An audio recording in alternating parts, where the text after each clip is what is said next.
So what's at stake, not just in what we're doing here in Ukraine to try to help the Ukrainian people and keep the massacre from continuing, but beyond that, what's at stake is what are your kids and grandkids going to look like in terms of their freedom?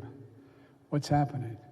The last 10 years have been fewer democracies that have been formed than we've lost in the world. So this is what you're engaged in is much more than just whether or not you can alleviate the pain and suffering of the people of Ukraine. We're in a new phase. Your generation, we're at an inflection point. About every 4 or 5 generations that comes along and changes, fundamental change takes place.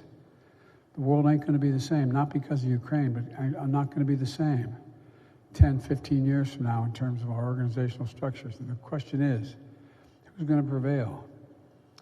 Are democracies going to prevail and the values we share, or autocracy is going to prevail? And that's really what's at stake. So what you're doing is consequential, really consequential. And as I said to a group in the dining room, you all in the chow mess hall, the fact of the matter is that you are the finest, this is not hyperbole, you are the finest fighting force in the history of the world. Let me say it again. The finest fighting force in the history of the world. Part of the reason is you've had to fight so much for the last 20 years. It's for real. There are not many generations. You know, the greatest generation was my father's generation, your grandparents' generation, World War II generation.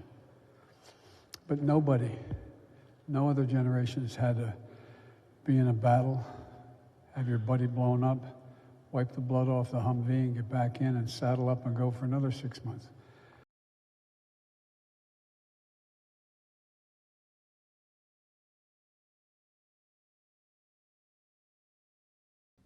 Thanks for watching Bloomberg Quick Take Now. Subscribe to our channel to see the biggest stories the moment they happen from around the world.